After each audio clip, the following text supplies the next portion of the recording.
2 Chroniques. Chapitre 33. Manassé avait 12 ans lorsqu'il devint roi, et il régnait 55 ans à Jérusalem. Il fit ce qui est mal aux yeux de l'Éternel, selon les abominations des nations, que l'Éternel avait chassées devant les enfants d'Israël. Il rebâtit les hauts lieux qu'Ézéchias, son père, avait renversés. Il éleva des autels au Baal, il fit des idoles d'Astarté, et il se prosterna devant toute l'armée des cieux et la servit.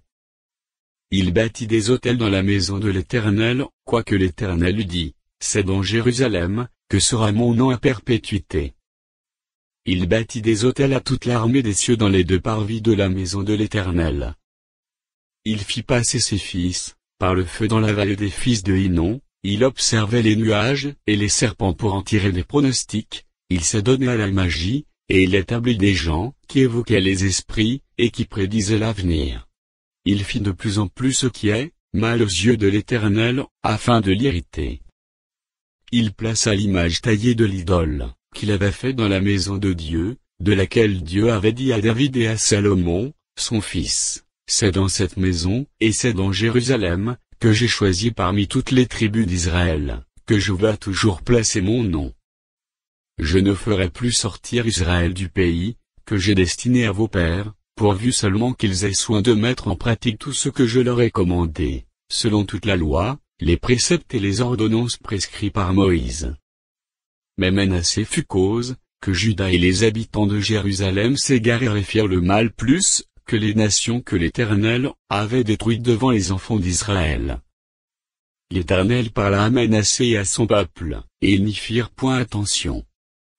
Alors l'Éternel fit venir contre eux les chefs de l'armée du roi d'Assyrie, qui saisirent Manassé et le mirent dans les fers, ils le lièrent avec des chaînes d'airain, et le menèrent à Babylone.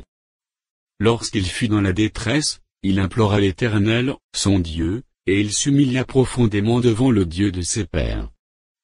Il lui adressa ses prières, et l'Éternel, se laissant fléchir, exauça ses supplications, et le ramena à Jérusalem dans son royaume.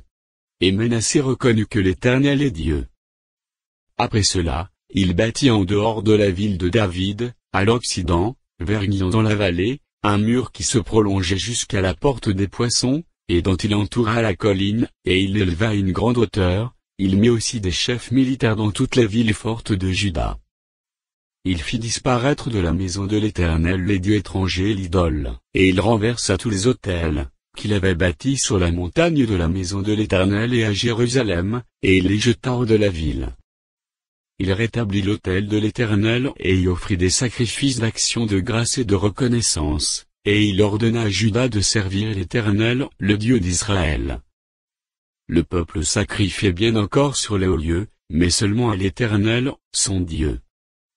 Le reste des actions de Manassé, sa prière à son Dieu, et les paroles des prophètes, qui lui parlèrent au nom de l'Éternel, le Dieu d'Israël, cela est écrit dans les actes des rois d'Israël. Sa prière et la manière dont Dieu l'exauça, ses péchés et ses infidélités, les places où il bâtit des hauts lieux et dressa des idoles, et des images taillées avant de s'être humilié, cela est écrit dans le livre de Osaïe. Manassé se coucha avec ses pères, et on l'enterra dans sa maison. Et Amon, son fils, régna à sa place. Amon avait 22 ans lorsqu'il devint roi, et il régnait 2 ans à Jérusalem. Il fit ce qui est mal aux yeux de l'Éternel, comme avait fait Manassé, son père, il sacrifia à toutes les images taillées, qu'avait faites Manassé, son père, et il les servit. Et il ne s'humilia pas devant l'Éternel, comme s'était humilié Manassé, son père, car lui, Amon, se rendit de plus en plus coupable. Ses serviteurs conspirèrent contre lui, et le firent mourir dans sa maison. Mais le peuple du pays frappa tous ceux qui avaient conspiré contre le roi Amon, et le peuple du pays établit roi Josias, son fils, à sa place.